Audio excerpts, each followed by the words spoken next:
이 외국에 나가 있는 이 대사관은 비록 그 위치에 있기는 그 나가 있는 나라에 있지만 법적으로는 그 나가 있는 나라가 아니라 보냄을 받은 이 본국의 지배를 받는 곳입니다.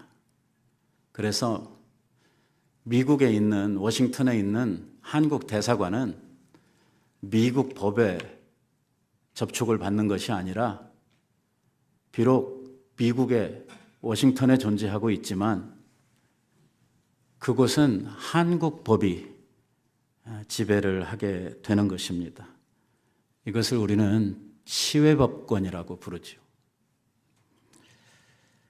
정부는 이 대사관을 통해서 외국에 나가 있는 자기 자국민들을 보호하기도 하고 또 이 대사의 업무를 통해서 그 본국의 입장을 그 나라들에게 전달하기도 하고 또 때로는 그 본국에서 필요로 하는 이러한 유용한 정보들을 수집하기도 합니다. 하는 일이 참 다양하죠. 그러다 잘못 걸리면 대사관 직원이 간첩으로 오해를 받는 이러한 일도 종종 생겨납니다. 여러분들은 지금 에베소서를 통해서 이 교회에 대해서 배우고 있습니다. 저희가 이 에베소서를 시작하면서 이 에베소서는 주제가 교회론이다. 교회가 무엇인지를 가르쳐 주시는 책이다. 그래서 우리들이 이 에베소서를 이제 1장부터 마지막 장까지 공부를 하고 나면 우리가 이렇게 몸담고 있고 우리가 섬기고 있는 이 교회가 무엇인가 하는 것에 대해서 우리들은 밝히 알아야 합니다. 오늘날 많은 교인들이 교회에 출석을 하면서도 교회에 대해서 잘 알지를 못합니다. 교회가 뭐 하는 데인지, 교회는 어떻게 생겼는지, 이 교회의 본질은 무엇이고 가치는 무엇인지 이러한 것들을 잘 모르다 보니까 이 교회를 무슨 한인 친목단체 정도로 생각하시는 분들도 계시고 또 개중에는 자기 기분풀이하는 이러한 친목 모임 정도로 생각하시는 이러한 분들이 계셔서 오늘날 교회들이 많은 어려움들을 겪고 있는 것을 보게 됩니다.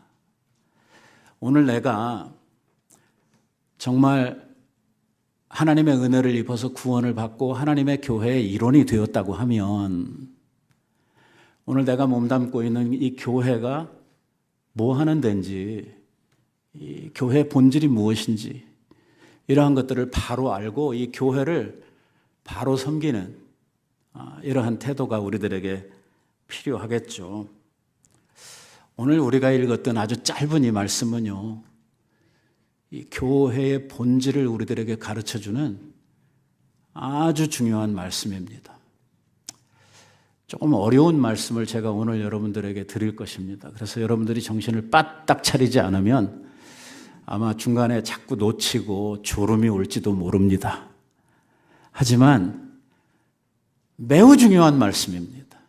왜냐하면 교회가 뭐냐 하는 것을 우리에게 가르쳐 주시는 이러한 말씀이기 때문입니다. 일단 우리가 알아야 되는 것은 이 교회는 비록 이 세상에 존재하고 있지만 이 교회는요, 하나님이 이 땅에 두신 천국의 대사관 같은 곳입니다. 이 교회는 하나님의 집입니다. 하나님이 통치하시고 하나님이 만드신 곳입니다. 그러니까 우리의 눈으로 보는 것처럼 이렇게 설립 멤버가 몇이 모여가지고 우리가 교회 개척하자 이렇게 해서 세우는 이러한 사람들의 보기에 아주 인위적이고 세상적인 그러한 곳이 아니고 참 교회는 하나님이 세우신다는 것입니다. 그리고 하나님이 당신의 이름을 거기에 두시고 하나님이 친히 다스리시고 오늘 하나님께서 이 교회를 통해서 당신의 일을 해가시는 것이 이 교회죠. 그래서 교회는 천국의 대사관 같은 이러한 역할을 이 세상에서 하고 있고, 비록 세상 가운데 있지만은 이 세상에 속한 곳은 아닙니다. 이 교회는 세상에 속해 있지 않습니다. 이 교회는 하나님께 속해 있으면서 오늘 하나님이 친히 다스리는 곳이 이 교회입니다. 오늘 우리가 읽었던 본문 말씀에 보면은요, 우리 예수님께서 죽으시고 부활하심으로 말미암아 얻으신 지위가 무엇인가에 대해서 이야기를 하고 있습니다. 그 결과로 말미암아 예수님께서 죽으시고 부활하셔서 얻으신 그 지위, 그 지위로 말미암아 이 세상에서 교회가 가지게 된 또 지위가 무엇인가 하는 것을 우리들에게 나타냅니다. 그러니까 예수님께서 죽으시고 부활하셔서 가지신 그 지위와 오늘 교회가 가지고 있는 지위가 같다는 것입니다. 왜 같은지 오늘 그 문제를 우리가 함께 풀어볼 거고요. 또 지위뿐만이 아니라 이 교회가 이 세상에서 가지고 있는 역할이 무엇인가 하는 것도 오늘 말씀에서 우리들에게 가르쳐 주시고 있습니다. 그래서 오늘 우리는 이 말씀을 통해서 교회가 가지고 있는 지위, 교회가 가지고 있는 역할, 이러한 것들에 대해서 우리들이 함께 배워야 하는 것이죠.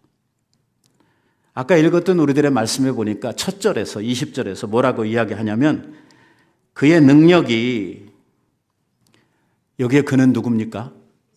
하나님이십니다. 하나님의 능력이 그리스도 안에서 역사하사 죽은 자들 가운데에서 예수 그리스도를 다시 살리시고 살리신 그분을 하늘에서 자기 오른편에 앉히셨다고 이야기를 하고 있습니다. 하나님의 능력이 그리스도 안에서 역사됨으로 말미암아 예수 그리스도가 모든 죽은 자들 가운데서 아무도 살아난 사람이 없는데, 모든 사람은 죽으면 죽은 걸로 그냥 끝났는데 하나님께서 그 모든 죽은 자들 가운데에서 예수 그리스도를 다시 살리셨다는 것입니다. 그리고 그분을 다시 살리셨다, 부활하게 하셨다 할 뿐만 아니라 그분을 당신의 오른편에 앉게 하셨다라고 말씀을 하고 있습니다. 여기에서 하나님의 오른편이라고 하는 것은 하나님의 보좌의 우편을 이야기하고 있습니다. 우편이라고 하면은 예로부터 병원호사나 대리인이 앉는 자리죠. 고대 사회에 보면은요, 왕보다도 실권을 행사하는 이러한 사람이 따로 있었습니다. 대개 왕들이 자신이 가지고 있는 어떤 인장이나 아니면 자신을 상징하는 어떤 그런 상징물들을 어떤 사람에게 주어 가지고 그 사람이 자기를 대신해서 나라를 치리할 수 있도록 이렇게 했던 것들을 우리는 종종 보게 됩니다. 물론 왕이 직접 치정을 했던 이러한 왕들도 있게 합니다마는 왕들 가운데 많은 왕들은 자기가 직접 하는 것이 아니라 자기를 대신하는 이러한 치정자를 따로 두어 가지고 그가 자기를 대신해서 모든 일들을 처리하도록 이렇게 하셨다는 것입니다. 우리가 성경에서 보면 요셉이라고 하는 사람이 나오죠. 요셉이 옛날 그 애굽 나라의 이집트의 국무총리였다고 이야기를 합니다. 그가 가지고 있는 지위는 국무총리인데 왕이 말입니다, 이 요셉에게 모든 실권을 다 내주었습니다. 성경이 뭐라고 이야기를 하냐면 바로가 자기 입으로 이 요셉에 대해서 이야기를 하면서 내가 너보다 높은 것은 여기 앉아있는 이 보좌, 이 왕의 의자, 요거 하나뿐이고 다른 것들은 네가 다 이 나라를 알아서 치리하고 있다고 이렇게 이야기를 하고 있는 말씀을 우리가 창세기에서 만나게 되죠. 그러고 보면 왕의 어떤 의중과 상관없이 모든 실권을 가지고 있는 요셉이 온 나라를 그렇게 자기 마음대로 다스렸다고 하는 사실을 알 수가 있습니다. 하나님 보좌 우편에 앉으셨다 하는 말이 무슨 뜻이냐면 바로 하나님과 같은 권위, 하나님과 같은 능력, 하나님과 같은 이러한 지위에서 모든 것을 실력 행사를 하시고 계신 그분이 바로 하나님의 우편에 앉으신 다시 살아나신 예수 그리스도시다 라고 이야기를 하고 있는 것입니다. 성경이 우리들에게 증거하고 있는 것은 성부, 성자, 성령 이 삼위의 하나님이 같은 능력과 같은 권세와 같은 지혜와 같은 영광을 가지고 계시다.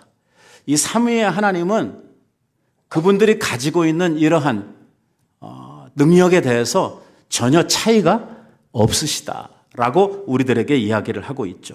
그런데 예수님께서 성자 되시는 예수님께서 육신을 입으시고 이 세상에 사람의 모양으로 오셨다는 것입니다.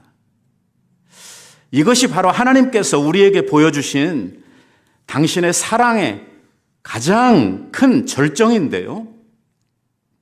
그분이 이 세상에 오실 때 하늘에서 가지고 계시던 그 모든 영광, 지위, 가지고 계시는 모든 것들을 다 가지고 그냥 오셨느냐? 아니란 말이에요. 그분이 이 세상에 오실 때 하나님으로 존재하고 계시던 당신의 모든 것들을 다 내려놓고 오셨단 말이에요. 사람의 모양을 입으시고 사람으로 나타나실 때에 우리 예수님께서는 많은 것들을 내려놓고 오셨습니다.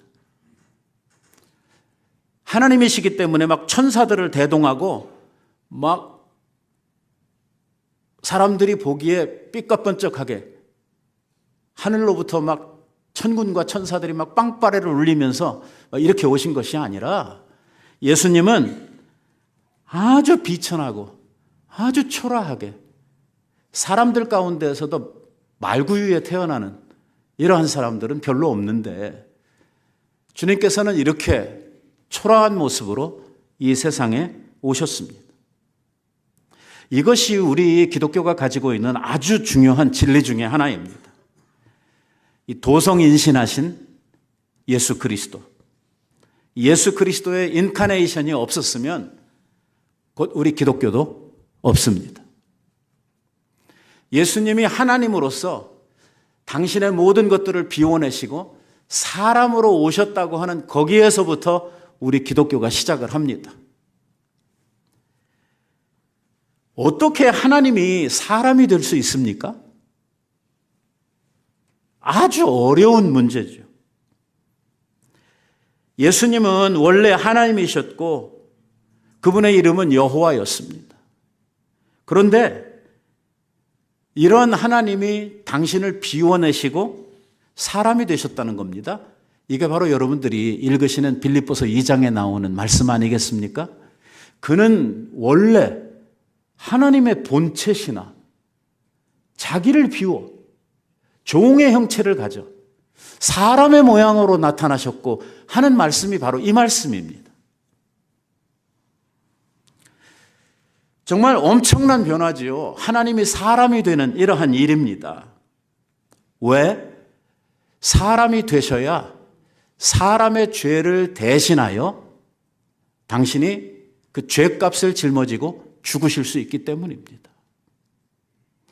그래서 우리 예수님께서는 당신의 많은 것들을 비워내시고 이 세상에 사람으로 오셨습니다.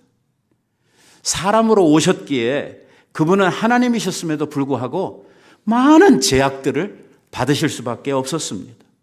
사람의 육체를 가졌기에 예수님은 피곤도 느끼시고 시장함도 느끼시고, 우리 예수님께서 이렇게 사람으로 오신 것은 단 하나의 이유 때문에, 죽으시기 위해서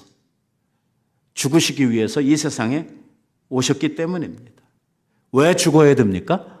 우리 사람들이 지은 죄로 말미암아 죽어야 될 우리의 사망의 값을 예수님께서 대신 치루어 주시기 위해서 예수님께서 죽으시러 이 세상에 오신 것입니다. 자, 문제는 이제 여기부터입니다. 예수님께서 오셔서 사람의 모양을 입으시고 오셔가지고 33년의 생애를 사시다가 십자가에 죽으시고 부활하셨습니다. 그러면 그 다음이 어떻게 되느냐는 것입니다.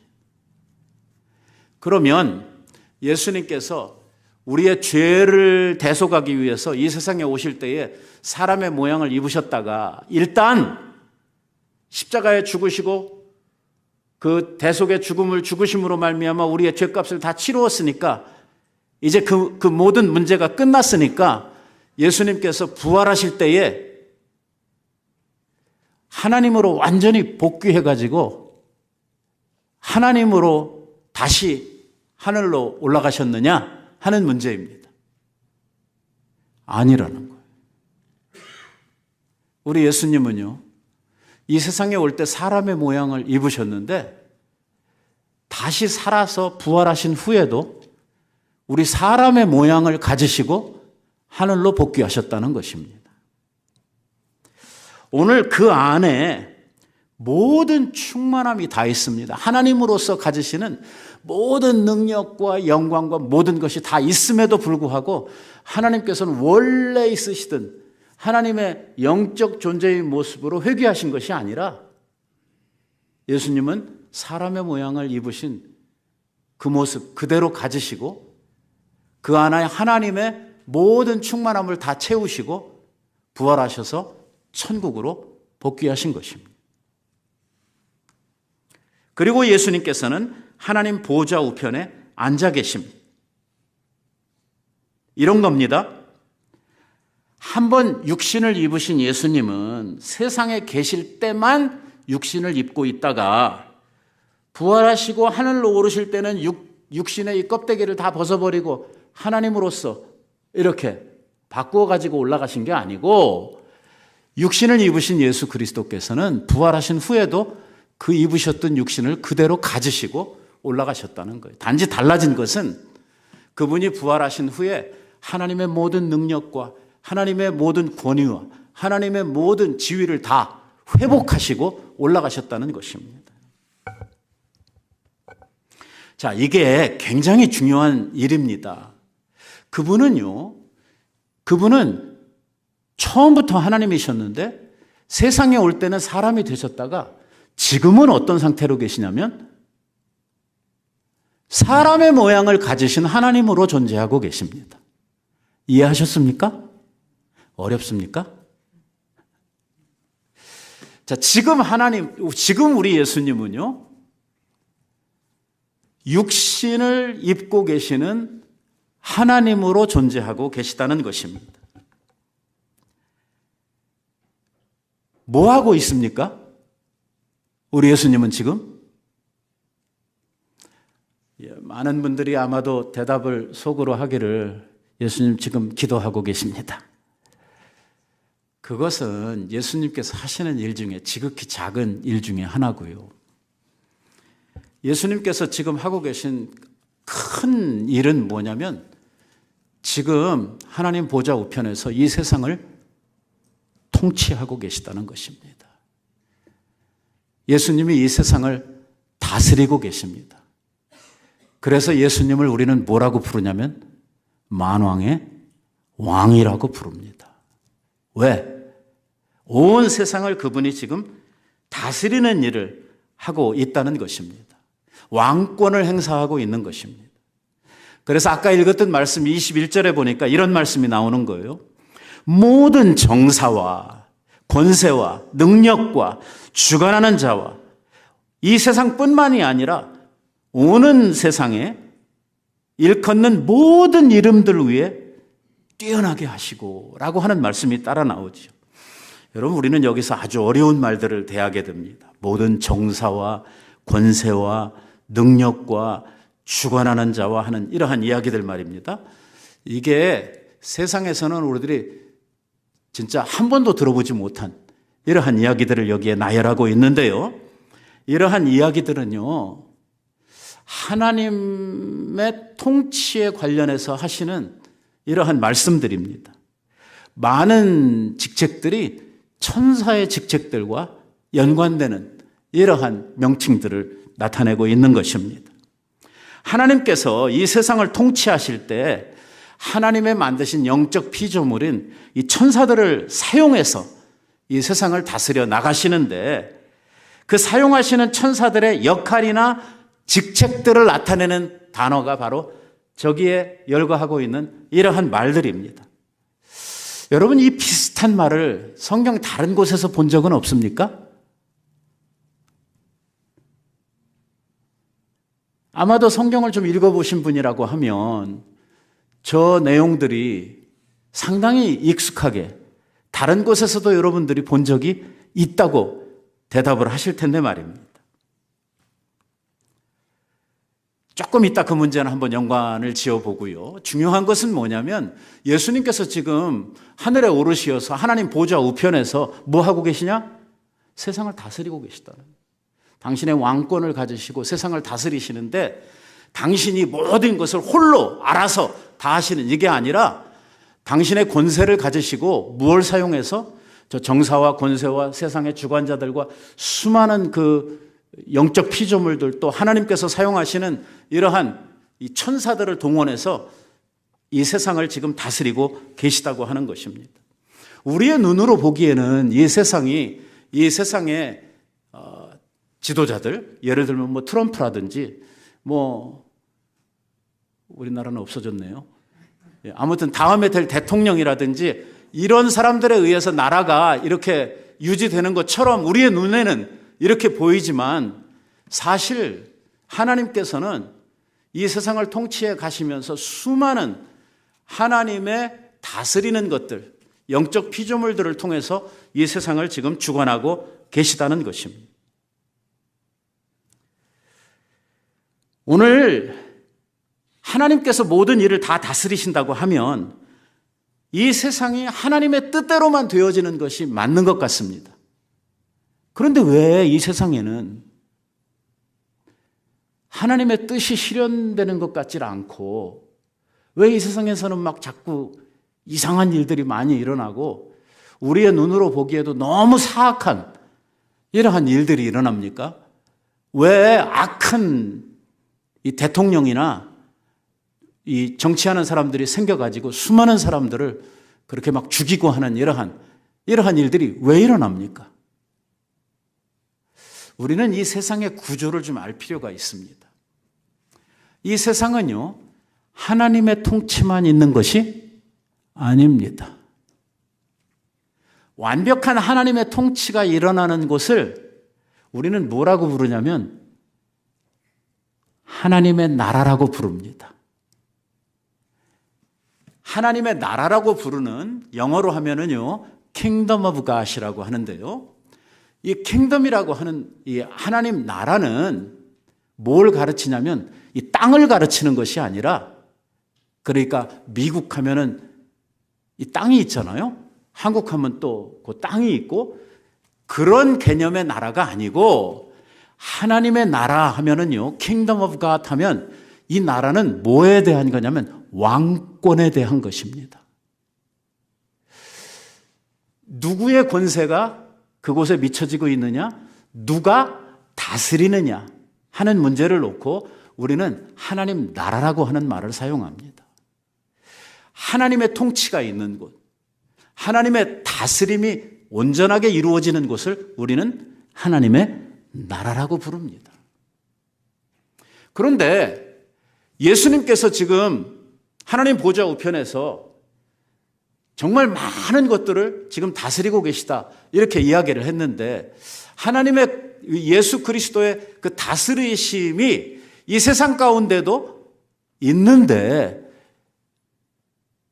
이 세상이 예수님께서 다스리시는 그 다스림만 가지고 이 세상이 이루어지냐면 그게 아니라는 것입니다.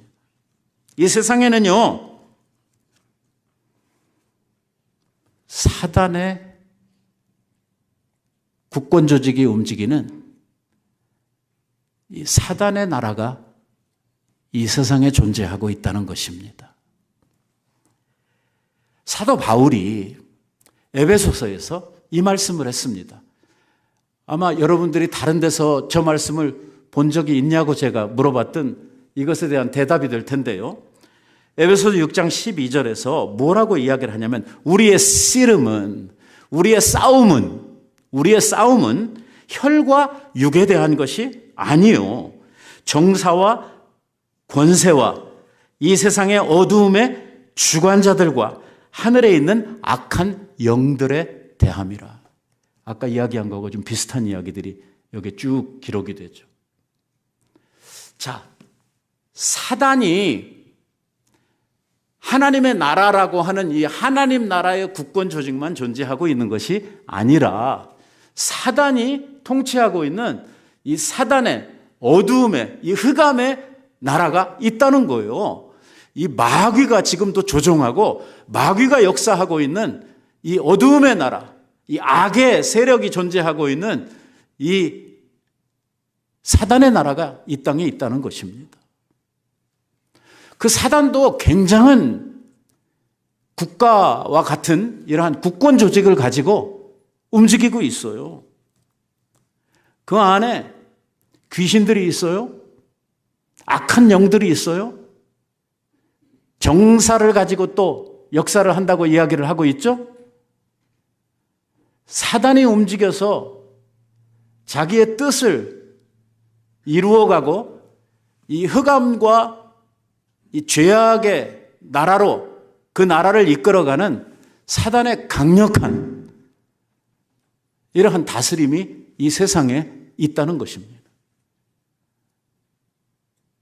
이 세상이 죄로 말미암아 부패되고 이 세상이 악으로 오염이 된 이후로 이 세상은 하나님의 나라의 다스림을 받는 것보다 이 악의 나라, 어두움의 나라, 이 사단의 나라의 다스림을 받는데 훨씬 더 사람들이 익숙해져 있고 오늘 이 세상은 그러한 쪽으로 많이 발달해 있는 것입니다.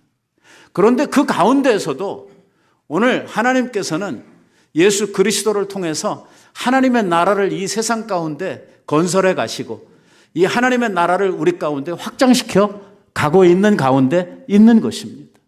이 세상에는 두 나라가 존재하고 있는 것이죠. 하나님의 나라가 있는가 하면 사단의 나라가 있어서 이 땅에서 끊임없이 이 두 나라가 충돌하고 싸우고 있다는 것입니다. 그래서 사도 바울이 뭐라고 이야기를 했냐면 우리의 싸움은 혈과 육에 대한 것이 아니다. 우리의 싸움은 영적인 싸움이다. 우리의 싸움은 사단, 이 악의 나라와의 싸움이다. 오늘 우리는 하나님 나라의 백성으로서 하나님께서 이 땅에 세우시고자 하시는 바로 그 의의 나라, 빛의 나라, 오늘 하나님께서 세우시려고 하시는 하나님 나라를 건설해가는 오늘 하나님 나라의 군사들이다. 오늘 하나님 나라의 농부들이다. 이렇게 이야기를 하고 있는 것이죠. 분명한 것은 하나님께서 이 땅에 당신이 세우신 특별한 조직이 있는데요. 그게 뭐냐면 가정과 교회입니다. 그래서 우리는 이 교회를 뭐라고 부르냐? 하나님의 나라라고 부릅니다. 가정을 뭐라고 부릅니까? 하나님의 나라라고 부릅니다. 근데 이렇게 이야기하면 우리가 조금 걸리죠. 좀 깨름직하죠. 내가 보기에 우리 집이 하나님의 나라라고 하기에는 조금 문제가 있어 보이지 않습니까? 이 교회가 하나님의 나라라고 하기에는 이 문제투성이라고 생각이 되죠. 그러니까 우리들이 이 교회를 놓고 하나님의 나라 이렇게 하면은 왠지 이게 마음에 닿지를 않아요. 근데 문제는 뭐냐면 하나님께서 교회를 세우시고 가정을 세우셨을 때에 이 가정과 교회를 통해서 이루시고자 했던 하나님의 뜻은 뭐냐면 오늘 이 교회가 우리의 가정이 하나님의 말씀에 의해서 움직여지고 오늘 성령의 도우심으로 말미암아 예수 그리스도의 통치가 임하게 하시는, 그래서 그 나라가 하나님의 모든 의와 하나님의 말씀, 하나님의 뜻을 온 세상에 펼치는 이러한 기구가 되기를 원하셨던 것이죠. 그래서 오늘 우리 가정이 이제 하나님의 나라로 바뀌어지려고 하면 우리의 온 식구들이 다 하나님 앞에서 정말 말씀에 순종하고 성령의 인도하심을 따라서 하나님의 뜻을 우리의 가정 가운데 펴갈 때에 우리의 가정이 하나님의 나라가 되는 것이죠. 그렇게 하지 못하기 때문에 우리들이 항상 우리의 가정에도 이 어둠의 세력들이 계속 근접하게 되고 때로는 이러한 사단의 공격을 받아가지고 하나님의 나라여야 할 오늘 성도의 가정이 그냥 어둠의 세력에 잠식이 돼가지고 그 세상 나라와 별로 다를 것 없는 이러한 악의 세력들이 막 왔다 갔다 하는 이러한 나라로 변해지곤 한다는 것입니다. 교회도 마찬가지입니다. 아무튼 여기에서 중요한 것은 뭐냐면 예수 그리스도께서 오늘 다시 살아나셔서 뭐 하고 계시느냐? 통치하고 다스리고 계신다는 것입니다. 예수 그리스도는 왕으로 다스리고 계시다라고 이야기를 하는 것이죠. 그러면 이런 질문이 또 하나 생겨납니다. 아니, 우리 예수님은 능력이 한이 없으시고 우리 예수님은 사단도 당신의 이름 앞에서 꼼짝 못하는 이러한 권세를 가지신 분인데 그럼 이 세상에서 이 악의 세력들, 이 악의 나라, 사단의 나라, 그 쫄개들 이것들 싹 다 없애버리시고 그냥 하나님의 나라를 확실하게 이렇게 펼치시면 될 텐데 왜 이 세상에 저 악한 세력들이 막 돌아다니도록 놔두고 계신가? 왜 악한 세력들을 하나님께서는 없애버리시지 않는가? 그것은요, 하나님의 말씀에 우리들에게 가르쳐 주신 대로 하나님께서 예수 그리스도께서 이 땅에 오실 때까지 이 세상에서 악의 세력을 멸하지 아니하시고 그냥 그때까지 두시기로 작정하셨기 때문입니다. 왜 둬요?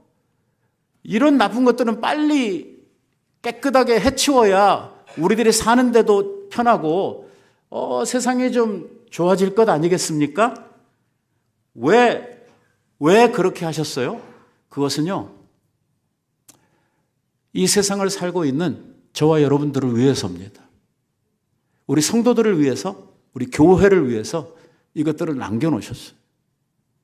주님 오실 때까지 이 악의 세력들을 그냥 놔두셨단 말이에요. 그런데 이 세력들이 원래 자기네들이 가지고 있었던 그 사단의 권세, 사단의 능력, 사단이 가지고 있었던 모든 그것을 그대로 가지고 있는 게 아닙니다. 예수 그리스도께서 이 세상에 오셔서 이 구원을 이루셨을 때에, 죽으셨다가 다시 사셨을 때에, 그때요 사단은 이미 예수 그리스도께 한 번 큰 풀이 꺾이게 된 것입니다. 사단이 우리들 가운데에서 왕노릇을 하고 사단의 나라를 유지하고 있는 유일한 그가 가지고 있는 가장 큰 무기는 무엇이냐면 사망의 권세입니다. 죽음이라고 하는 것이에요. 그래서 사단은 뭐냐? 죽음의 왕이에요.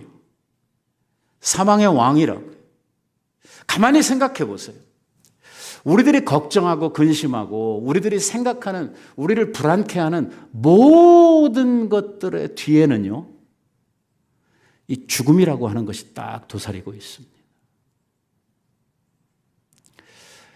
왜 우리들이 나가서 열심히 일을 해야 됩니까?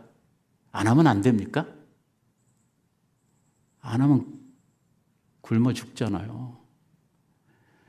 일을 안 하면 먹지를 못하지 않습니까? 안 먹으면 죽음 아니에요? 죽음이라고 하는 것이 항상 뒤에 이렇게 웅크리고 우리들을 두렵게 하고 있죠. 만약에 안 먹어도 산다고 하면 우리들 굳이 가서 일할 필요가 없겠죠. 병드는 것을 왜 우리들이 무서워합니까? 병들면 어떻게 되니까? 죽으니까. 그러니까 감기 조금 걸려가지고는 사람들이 별로 두려워하지 않습니다. 왜요? 약 먹으면 나을 거니까. 이건 죽지 않을 거니까 그렇게 두려워하지 않는 것이죠. 그러나 암 걸렸다. 그러면 뭐 바로 자기 세상 딱 닥치고 그날부터 죽음이라고 하는 것을 대면해서 살아야 하는 이러한 공포와 두려움이 생기게 되는 것이죠. 병 걸리면 죽으니까 사람들이 두려워하는 것이거든. 호랭이 만나면 왜 무섭습니까? 잡혀먹어 죽으니까. 모든 것의 이야기의 뒤에는 뭐가 있냐면 죽는다는 게 걸려져 있단 말이에요. 우리들이 살아가는 데 있어서 우리를 두렵게 하고 우리에게 주는 모든 불안과 공포의 뒤에는 뭐가 있냐면 이 사망의 권세라는 것이 있어요. 이게 누구의 무기예요? 사단의 무기예요.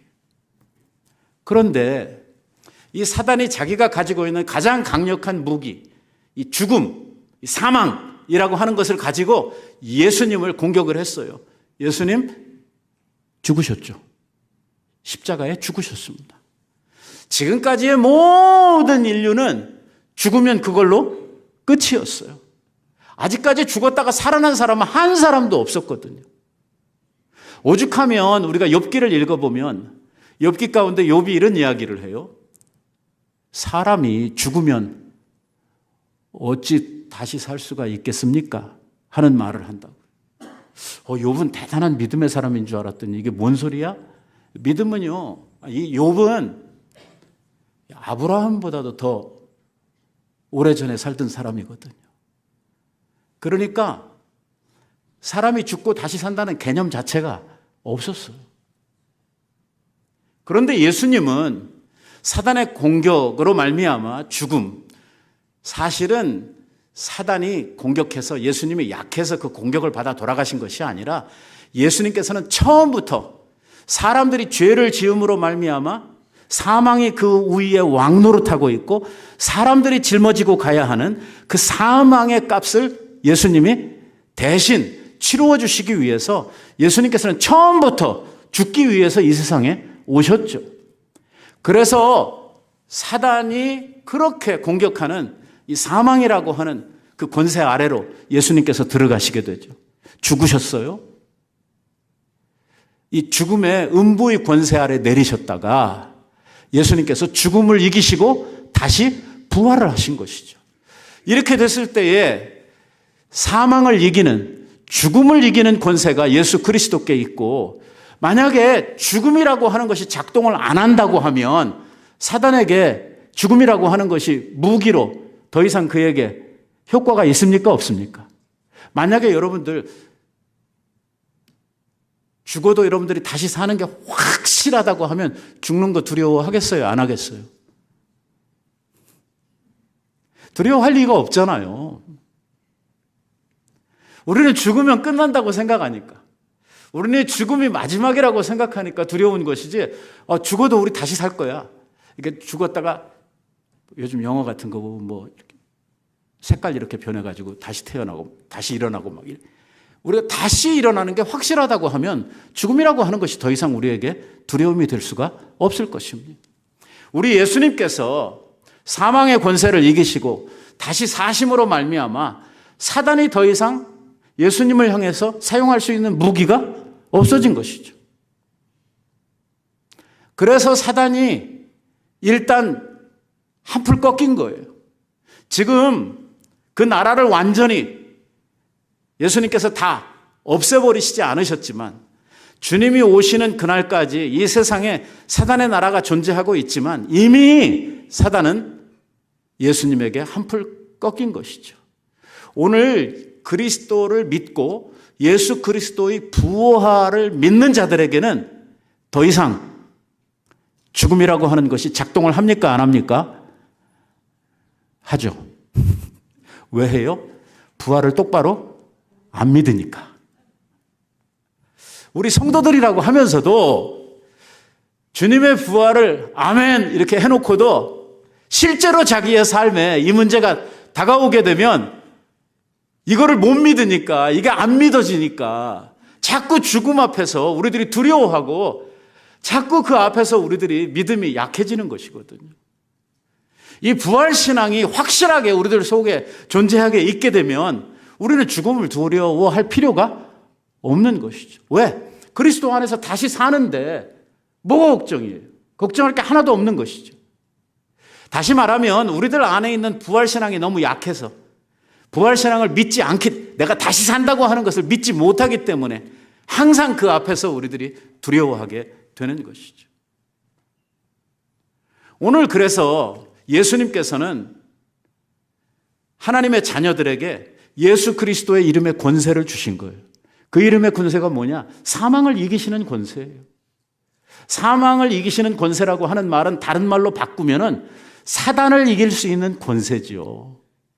사단이 가진 가장 큰 무기가 이 죽음인데 그것을 이길 수 있는 무기를 우리에게 주셨으니까 우리가 사단을 이길 수 있다는 거 아닙니까?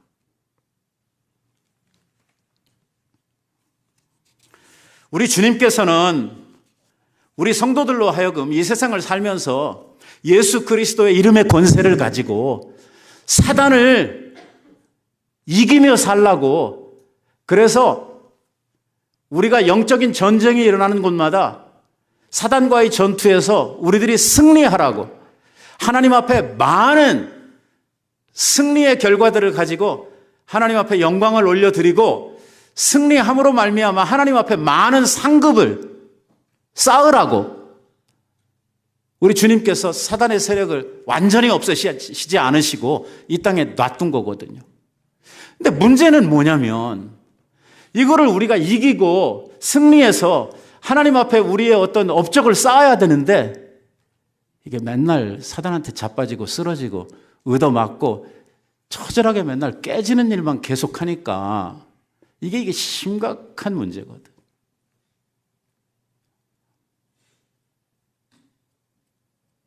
오늘 우리 그리스도인들은 하나님께서 그리스도를 통해 우리에게 주신 능력으로 말미암아 이 악한 세력과 싸워서 이기고 오늘 그리스도의 주권, 주님의 그 다스리시는 주님의 왕 되신 것을 이 땅에 실현하면서 살아가야 될 사명이 우리들에게 있거든. 우리들을 이 땅에 두시고 있는 것은 하나님의 나라를 확장하고 하나님의 나라를 세워가라는 것이거든요. 하나님의 나라를 세우려고 하면 누구와의 싸움이 필수적이냐면 사단과의 싸움이 필수적이란 말이에요. 이 세상은 이미 사망의 권세 아래, 이 사단의 이 소나기 안에 지금 떨어져 있는 세상이란 말이에요. 이곳에서 이 어두운 세상 가운데 빛이 비춰지기를 시작하죠. 요한복음에 나오는 말씀처럼 어둠이 속한 이 세상 가운데 빛이신 예수 그리스도가 오심으로 말미암아 그곳에 새로운 생명력이 생겨나는 것처럼 오늘 예수 그리스도께서 우리에게 주시는 그 권세와 능력을 가지고 이 세상 가운데에서, 이 마귀의 세력 가운데에서, 이 악함으로 가득 차 있는 이 세상 가운데에서 하나님의 나라, 이 빛의 나라, 오늘 이 의의 나라를 우리들이 세워가기를 하나님께서 원하고 계신다는 것입니다. 우리들을 이 땅에 두시고 계시고 이 악한 세력들을 그냥 놔두고 계시고 하는 그 이유가 뭐냐면 이 세상 가운데에서 하나님의 나라를 우리들이 세우고 그 나라를 점점 더 확장해 가기를 원하고 계신 거예요. 이 귀한 일에 우리가 쓰임을 받고 이 일을 잘 감당함으로 말미암아 하나님 앞에 상급을 쌓는, 누구를 위해서? 우리들을 위해서. 하나님 앞에 올 때 빈손 들고 오지 않고 하나님 앞에 우리들이 뭔가 전과를 가지고 하나님 앞에 받을 상급들을 준비해 가지고 오라고 오늘 주님께서는 우리들에게 이 세상 나라를 완전히 사단에게서 빼앗아 버리지 아니하시고 그것들을 그냥 두셨단 말입니다. 그래서 오늘 우리들에게는요, 이 세상을 살면서 어떤 사명이 주어져 있냐면 이 악의 나라, 사단의 나라와 계속해서 싸워야 될 사명이 우리들에게 주어져 있다는 것입니다. 그래서 예수님께서 이런 말씀을 하셨어요. 나는 너희들에게 평화를 주려고 오지 않았다. 나는 너희에게 칼을 주려고 왔다. 천국은 가만히 있는 자들의 것이 아니고 천국은 침노하는 자들의 것이다. 예수님께서 이렇게 말씀을 하고 있는 거예요. 하나님의 나라는 빼앗는 것이라는 것입니다. 누구에게서? 사단에게서 말입니다. 가만히 있는데 하나님의 나라가 우리들에게 그냥 저절로 생겨나는 거 아니라는 거예요. 이미 세상은 어두워졌고 이 세상은 마귀의 손아귀에 떨어져 있는데 이러한 나라들로부터 우리는 싸워서 그의 나라를 빼앗는 거예요. 하나님의 나라를 건설한다고 하는 것은 이 세상의 악함으로부터, 죄악됨으로부터, 불의함으로부터 우리들이 하나님의 의의 나라를 만들어가는 것이다. 이렇게 말씀을 하고 있는 것입니다. 그러니까 가장 어리석은 그리스도인이 누구냐?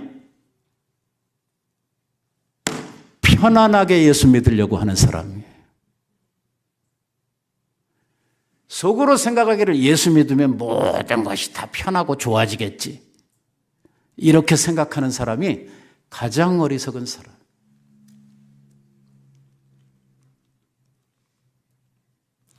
오늘 우리는요, 믿음으로 싸울 때 승리가 이미 약속이 되어 있어요. 예수님의 이름의 권세가 우리들에게 승리를 줄 것이라고 이미 약속이 되어 있어요. 우리 들고 나가면 되는데 지레 무서워서 피하고 숨고 하는 이게 문제예요. 가서 싸우면 돼요. 내가 이렇게 별 볼 일 없어 보여도 오늘 우리에게는 뭐가 있냐면 예수 그리스도의 이름의 권세가 있단 말이에요. 나가면 되거든요. 여러분, 골리앗하고 다윗 얘기는 왜 배워요 도대체?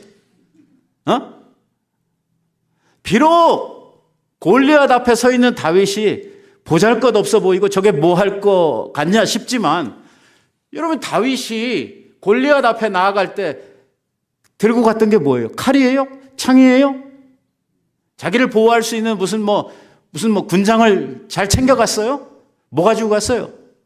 만군의 여호와의 이름, 그거 가지고 나아갔잖아요.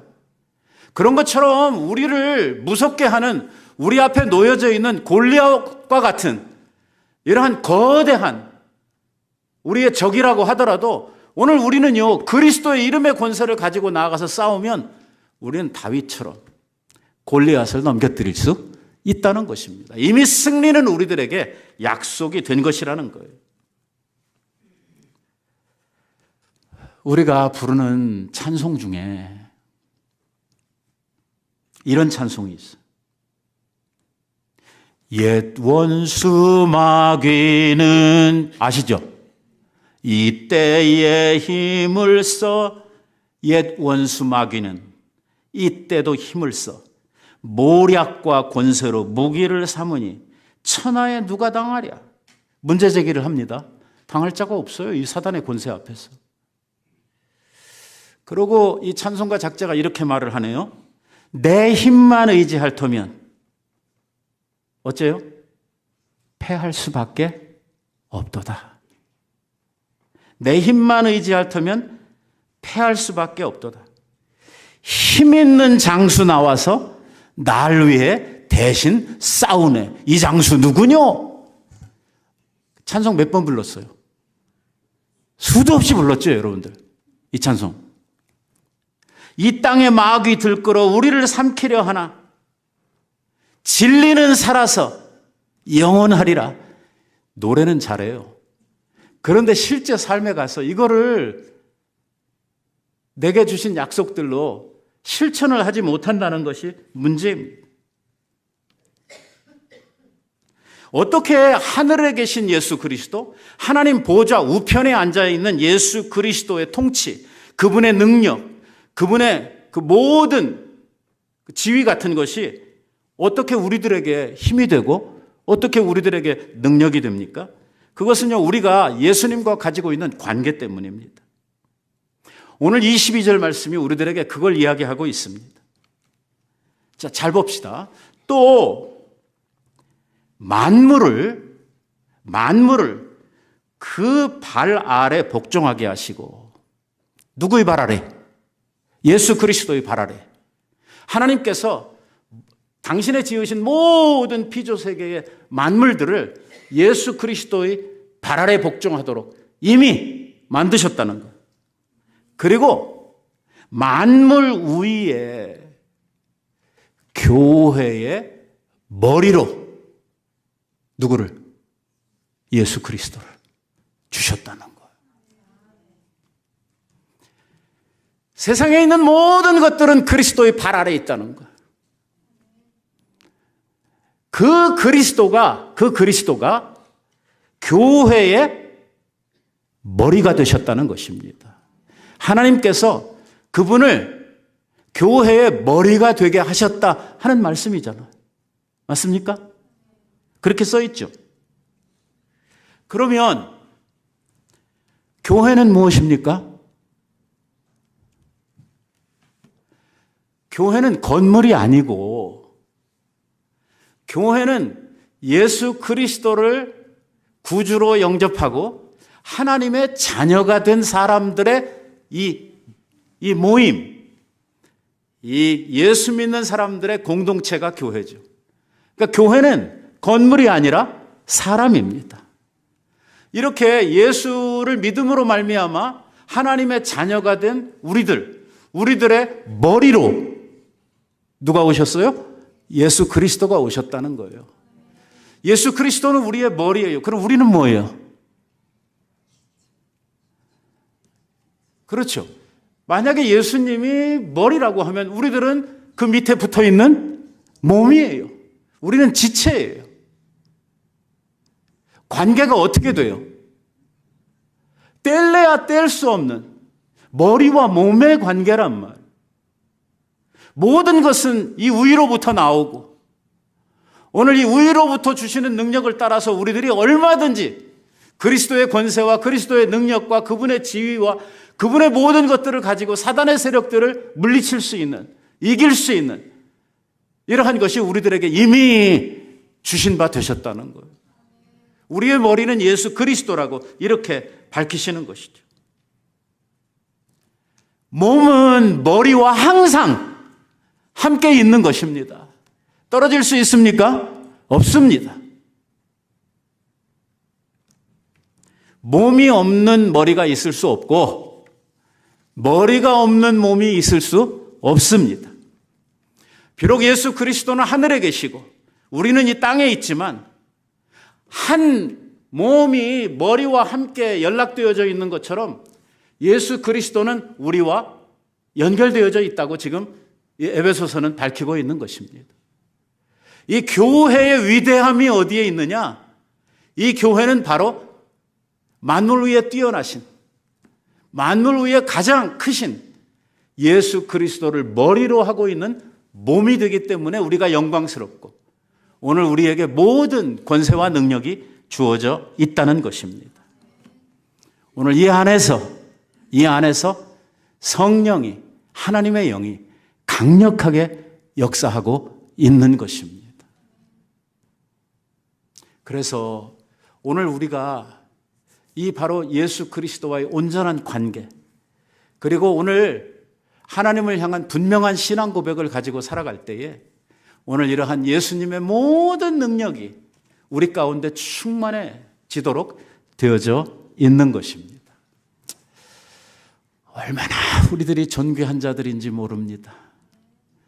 우리는 그냥 세상에 이름도 없이 왔다 가는 이러한 비천한 존재들이 아닙니다. 만왕의 왕이신, 만물을 그 발 아래 두고 계시는 예수 그리스도의 몸입니다. 네. 대단한 사람들입니다. 여러분들의 가정을 통해서, 우리 교회를 통해서 이루어 가실 그 하나님의 나라, 오늘 하나님께서 이 세상을 이기시고 세워 가실 그 빛의 나라, 생명의 나라, 이 나라의 군사들로서 아버지 앞에 크게 쓰임 받는 우리 모두가 되기를 예수님의 이름으로 축원드립니다. 기도하십시다. 자비하신 주님.